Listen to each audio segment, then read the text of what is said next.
Livre de l'Exode, chapitre 24. Le Seigneur avait dit à Moïse, « Monte vers le Seigneur et prends avec toi Aaron, ses deux fils Nadab et Abihu, et 70 des anciens d'Israël. Vous vous prosternerez à distance. Moïse seul s'approchera du Seigneur, les autres ne s'approcheront pas et le peuple ne montera pas avec lui. » Moïse vint rapporter au peuple toutes les paroles du Seigneur et toutes ses ordonnances. Tout le peuple répondit d'une seule voix, « Toutes ces paroles que le Seigneur a dites, nous les mettrons en pratique. » Moïse écrivit toutes les paroles du Seigneur. Il se leva de bon matin, et il bâtit un autel au pied de la montagne, et il dressa 12 pierres pour les 12 tribus d'Israël. Puis il chargea quelques jeunes garçons parmi les fils d'Israël d'offrir des holocaustes et d'immoler au Seigneur des taureaux en sacrifice de paix. Moïse prit la moitié du sang et le mit dans des coupes, puis il aspergea l'autel avec le reste du sang. Il prit le livre de l'Alliance et en fit la lecture au peuple.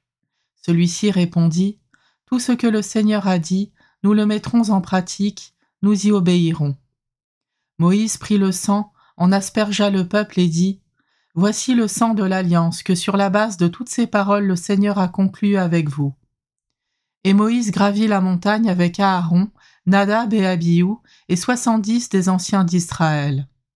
Ils virent le Dieu d'Israël, il avait sous les pieds comme un pavement de saphir, limpide comme le fond du ciel. Sur ces privilégiés parmi les fils d'Israël, il ne porta pas la main. Ils contemplèrent Dieu, puis ils mangèrent et ils burent. Le Seigneur dit à Moïse, « Monte vers moi sur la montagne et reste là, je vais te donner les tables de pierre, la loi et les commandements que j'ai écrits pour qu'on les enseigne. » Moïse se leva avec Josué, son auxiliaire, et il gravit la montagne de Dieu. Auparavant, il avait dit aux anciens, « Attendez-nous ici jusqu'à notre retour. Aaron et Our sont avec vous, celui qui a une affaire à régler, qu'il s'adresse à eux. » Moïse gravit donc la montagne et la nuée recouvrit la montagne. La gloire du Seigneur demeura sur la montagne du Sinaï, que la nuée recouvrit pendant 6 jours. Le 7e jour, le Seigneur appela Moïse du milieu de la nuée.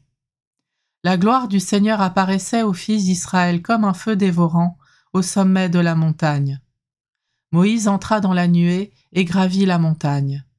Moïse resta sur la montagne 40 jours et 40 nuits.